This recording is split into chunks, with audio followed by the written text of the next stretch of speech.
Yeah. Okay. I've known Ghislaine Maxwell since 1999. I had no idea that she had any connection to Jeffrey Epstein until I investigated him in 2002.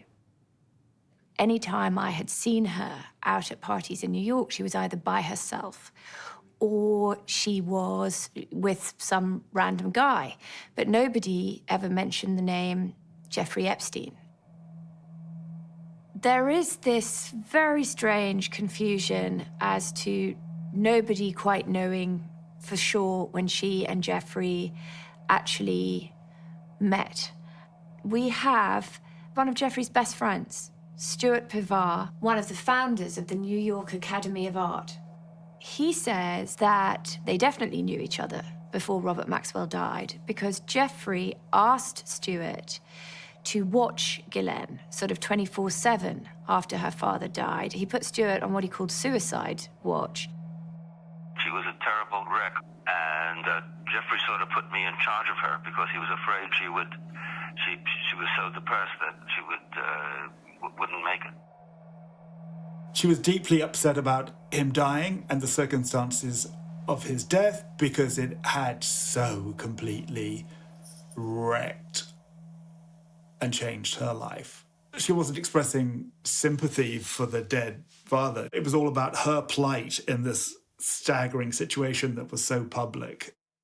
Ghislaine's friends told me that she was distraught. She told one person that I spoke to that she had basically become the equivalent of a leper.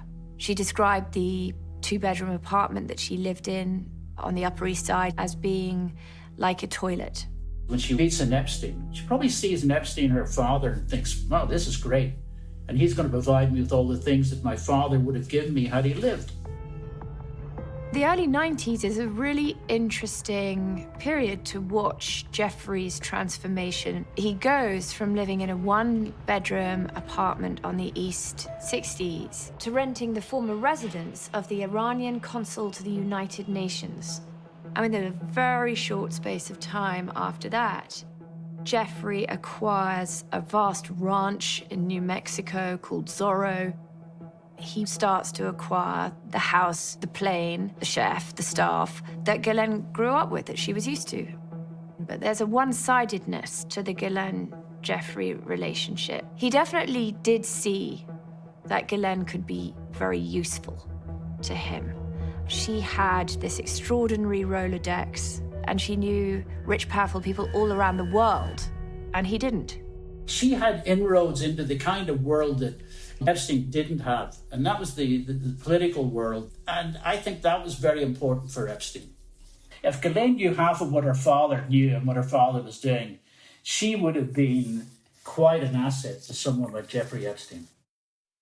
I was being told that Jeffrey was a social klutz, that he was kind of diamond in the rough, had no interest or aptitude for having normal friends and having a kind of, normal social life.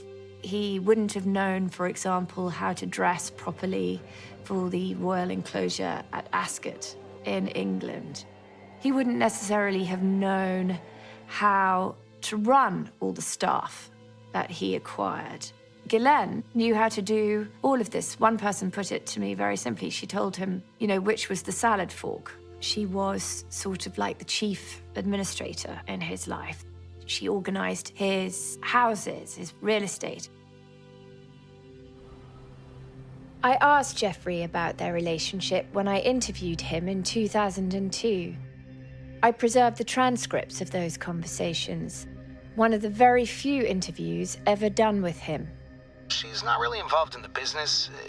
I was trying to figure out how to best describe it. As I've said, what I've tried to do is search for the best and brightest. Right. And that's how Ghislaine fits in. Ghislaine is the best at what I need. Ghislaine speaks 5 languages fluently, so in Europe, she'll come to a meeting and not only will she be able to translate what the person's saying, but she can also give me a sense of, is the person telling the truth? I need especially female input on that.